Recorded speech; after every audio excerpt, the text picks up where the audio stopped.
Hello বন্ধুরা, কেমন আছো তোমরা সবাই? Welcome to my channel.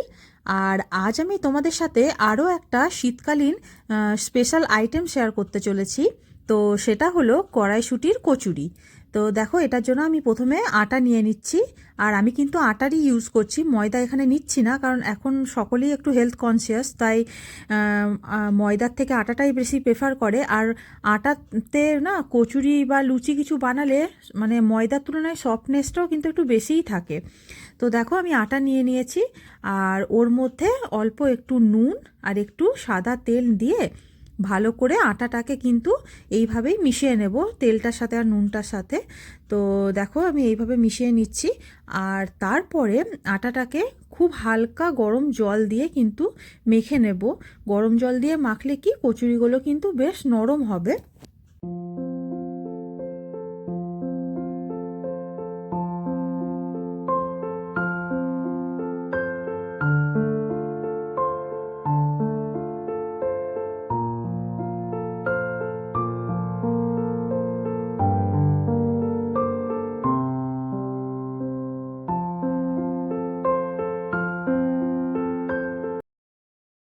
তো দেখো, আমার আটাটা কিন্তু একদম মাখা হয়ে গেছে।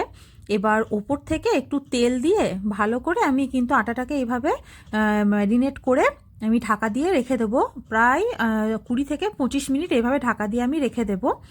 তো এবার এটাকে সাইডে রেখে আমি কিন্তু ওই কড়াইশুঁটির যে পুরটা আছে সেটাকে আমি প্রিপেয়ার করে নেব। প্রথমে আমি দেখো এই কড়াইশুঁটিগুলোকে ভালো করে ধুয়ে পরিষ্কার করে নিয়েছি। এবার প্রেসার কুকারের মধ্যে এগুলোকে দিয়ে দুটো সিটি পড়ার পরে একটু রেস্টে রেখে দেবো। তো তারপরে আমি এটাকে মিক্সিতে ভালো করে পিষে নেব।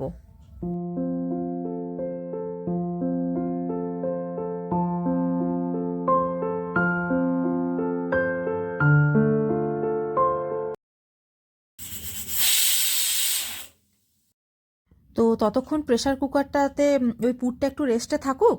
তো এবার আমি এগুলোকে ওই লুচির থেকে একটু বড় সাইজের লেচি কেটে ভালো করে সাইডে ঢাকা দিয়ে রেখে দেব। তো দেখো, আমার মটরগুলো একদম সেদ্ধ হয়ে গেছে। তো এগুলোকে এবার মিক্সিতে ভালো করে আমি পিষে নেব। তো মিক্সিতে পেষার পরে যদি কিছু এক দুটো মটর কড়াইশুঁটি এইভাবে থাকে গোটা, তো এইভাবে ভালো করে চামচে করে ওইগুলোকে পেস্ট করে নিতে হবে। আর এবার কড়াইয়ের মধ্যে একটু সর্ষের তেল দেব। তো সর্ষের তেলটা দেওয়ার পরে ওর মধ্যে অল্প একটু কালো জিরে আর একটু হিং দিয়ে দেবো। মনে রাখবেন, কচুরিতে কিন্তু হিংটা একদম মাস্ট, মানে হিং দিলে কচুরির স্বাদটা একটা অন্য লেভেলে চলে আসে। তো এর মধ্যে একটু হিং দিয়ে দেব। নিয়ে হিং দেওয়ার পরে ওই পুরটাকে আমি দিয়ে দেব, কড়াইশুঁটির ওই পুরটাকে। আর ওর মধ্যে একটু নুন আর অল্প একটু চিনি আর দিয়ে ভালো করে ওটাকে কিন্তু নেড়ে নেব।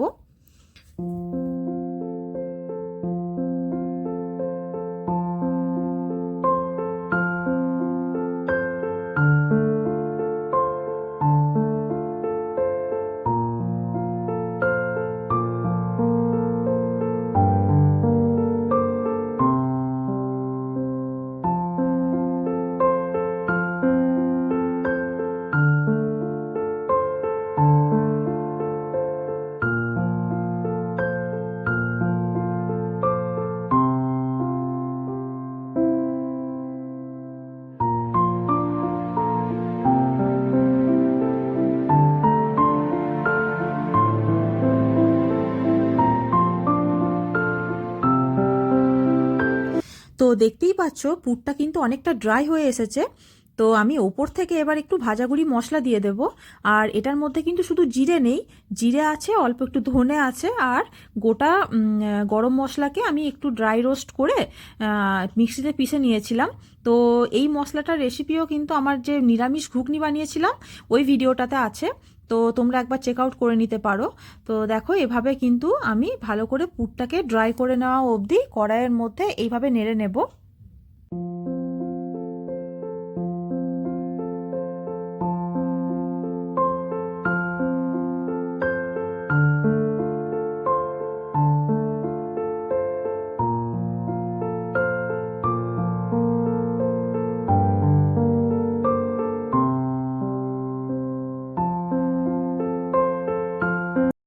তো আমার পুরটা কিন্তু একদম রেডি হয়ে গেছে। তো এবার আমি এই লেচিগুলোকে নিয়ে অল্প একটু তেল দিয়ে এইভাবে বেলে নেব, নিয়ে এর মাঝখানে ওই পুরটাকে ভরে এইভাবে মুড়ে নিয়ে আমি কিন্তু খুব হালকা করে অল্প তেল দিয়ে বেলে নেব। আর এইভাবেই আমি 3-4টে একসাথে প্রিপেয়ার করে তারপরে ভাজবো।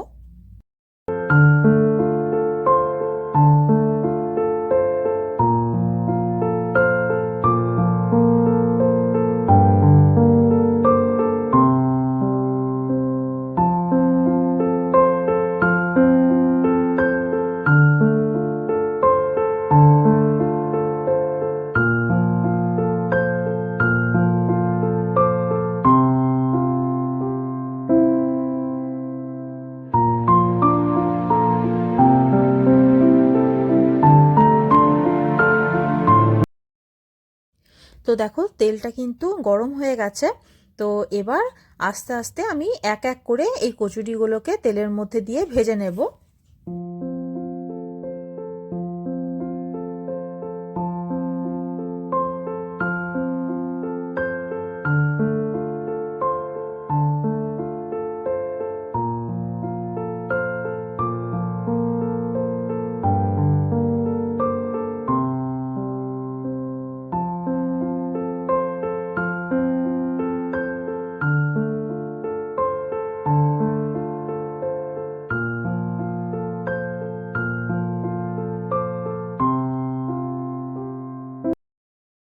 তো আমার কিন্তু কড়াইশুঁটির কচুরি আর নিরামিষ আলুর দম একদম রেডি। আর তোমরাও একবার ট্রাই করো আর বলো কেমন হয়েছে। আর যদি আমার ভিডিওগুলো তোমাদের ভালো লাগছে তাহলে এই ভিডিওটাতে অবশ্যই একটা লাইক দিয়ে দিও আর শেয়ার করো বন্ধু বান্ধবদের সাথে। আর আমার চ্যানেলটাকে সাবস্ক্রাইব করো। বাই।